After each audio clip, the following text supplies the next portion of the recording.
Podemos encarar as equações de Maxwell como regras matemáticas de como relacionar o fluxo de um campo, elétrico ou magnético, com as fontes que geram tais campos. Simplesmente assim.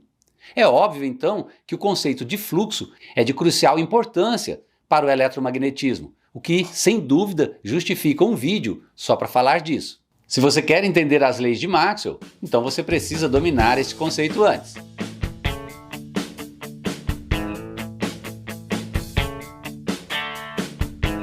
Olá pessoal, bem-vindos ao Verbo Científica. Antes de seguir, se inscreva no canal e ative o seu sininho. Isso vai ajudar muito esse conteúdo a ser disseminado pelo YouTube. Imagine um fluxo através de uma tubulação. Quanto mais água, maior será o fluxo. E o fluxo também será maior quanto maior for a área da seção transversal do tubo. O mesmo ocorre para feixes luminosos que saem de uma lâmpada ou feixes que cruzam uma janela aberta ou que incidem sobre uma folha de papel. E novamente aqui, quanto mais luz, maior será o fluxo. E quanto maior for a área da janela ou da folha, também maior será o fluxo. De forma geral, na física, o fluxo descreve qualquer efeito que pareça passar ou viajar através de um objeto ou uma superfície, seja essa superfície real ou imaginária. Quando eu digo efeito que parece passar, eu chamo a atenção que o fluxo pode ser definido mesmo para entidades que não estão propriamente fluindo. Para fenômenos de transporte, como por exemplo as vazões na hidrodinâmica, o campo de fluxo é uma quantidade que descreve a magnitude e a direção do fluxo de fluido. O fluxo é também um conceito matemático usado no cálculo vetorial, onde ele é descrito como uma quantidade escalar por meio de uma técnica chamada integral de superfície. E nesse vídeo eu vou discutir superficialmente esse aspecto matemático, já que ele aparece explicitamente nas equações de Maxwell, mas vou focar principalmente na parte física, na parte fenomenológica. Imagine você segurando uma raquete de tênis na frente de um ventilador. O volume de ar que flui através da raquete num dado intervalo vai depender da orientação da raquete em relação ao fluxo. O fluxo vai ser máximo se a área da raquete for perpendicular ao fluxo de ar e vai ser nulo se a raquete estiver paralela ao fluxo. Para este caso, você pode definir a direção do fluxo como sendo a mesma do vetor velocidade do ar. E você pode também definir a orientação da área da raquete por um vetor ortogonal ao plano da raquete.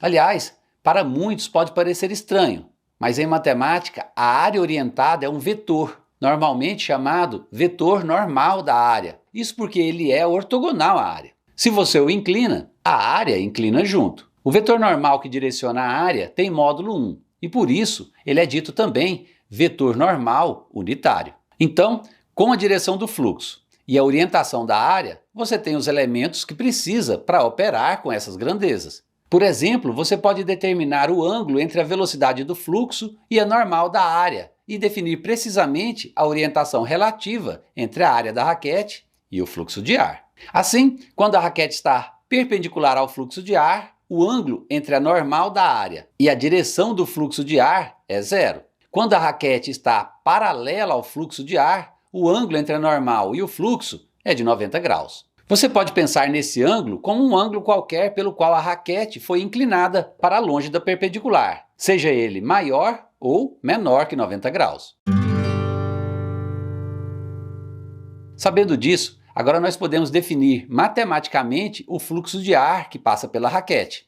Ele é dado de forma simples pelo produto da velocidade do ar com a área da raquete. Esse é um produto escalar, cuja natureza vetorial nós discutimos nesse vídeo aqui. Na prática, a característica mais importante deste produto entre vetores é que ele multiplica apenas as componentes dos vetores que estão aliadas entre si. Ou seja, neste caso, só entra no produto a componente do vetor normal que está alinhada com a velocidade do fluxo. O produto das componentes ortogonais é simplesmente nulo.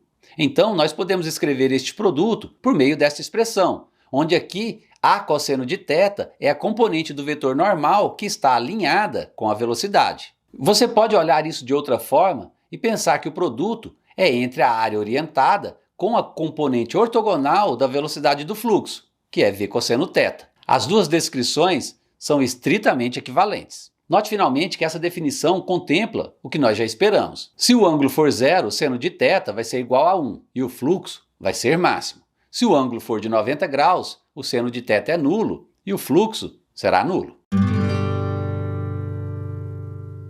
No eletromagnetismo, podemos fazer uma analogia, considerando o fluxo das linhas de campo como se fosse água fluindo, ou feixes de luz se propagando para longe do Sol, ou até mesmo um fluxo de ar através de uma raquete. Só que aqui nós devemos ter em mente que os campos são entidades vetoriais estáticas. Diferente da água, da luz ou do ar, os campos elétricos ou magnéticos não estão de fato fluindo. Outra coisa é que a situação do ar passando através da raquete é um exemplo onde nós temos um fluxo que ocorre através de uma superfície aberta.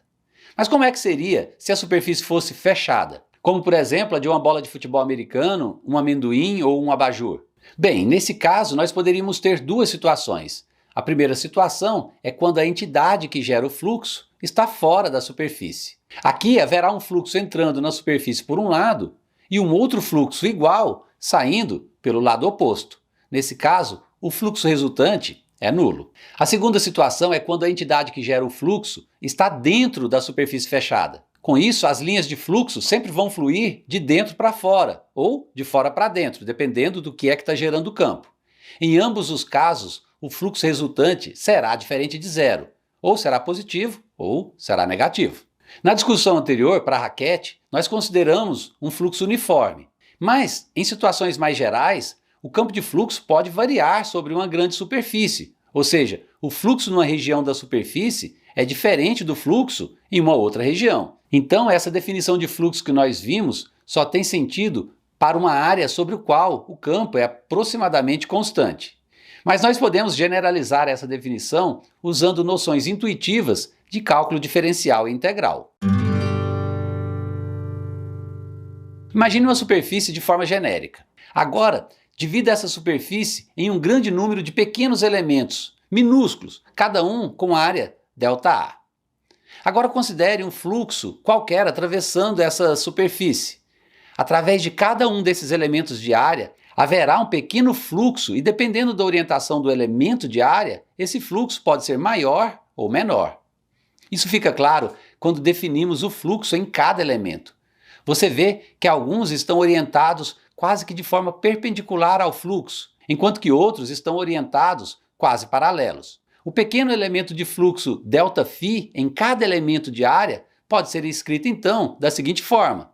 Aqui, R é o campo de fluxo ou o campo vetorial que atravessa o elemento de área. Mas se ΔΦ é o elemento de fluxo num elemento de área, então qual será o fluxo na superfície como um todo? Simples, você vai obter uma boa aproximação para o fluxo total através da superfície toda, simplesmente somando todas as contribuições de todos os elementos. Aqui nessa expressão nós compactamos toda a soma por meio do símbolo matemático da somatória. Isso nos diz que se somarmos algebricamente todos os elementos de fluxo em cada elemento de área, nós vamos obter o fluxo total sobre a área superficial inteira. O fluxo obtido dessa forma, somando os elementos de área, não é exato.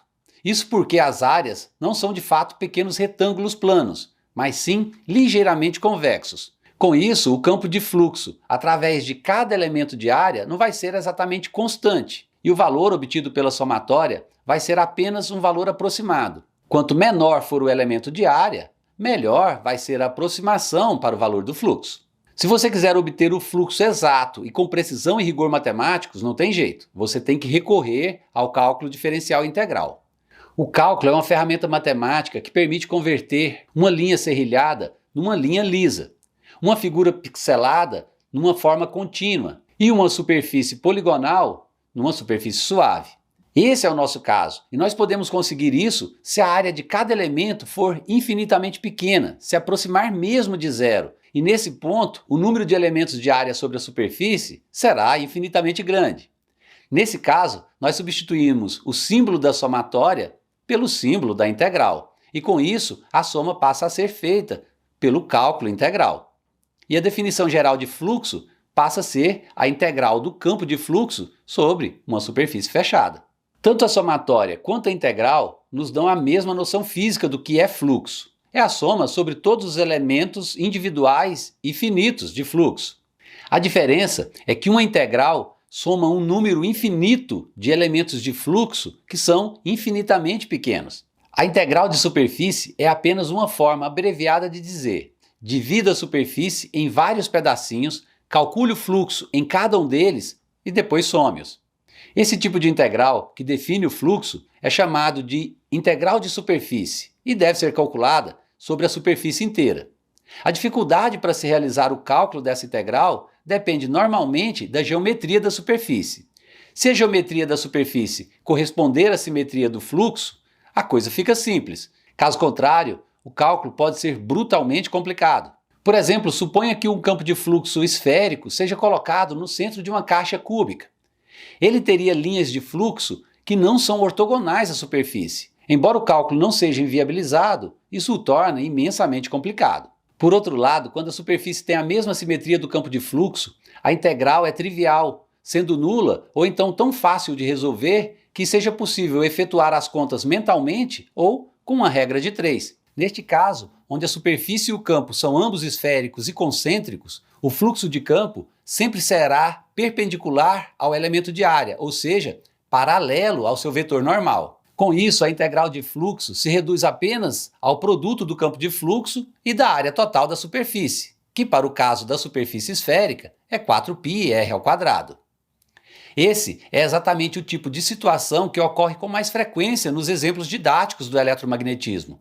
Muitas vezes, o que mais importa é uma boa interpretação do problema em questão. A matemática mesmo se reduz a continhas elementares.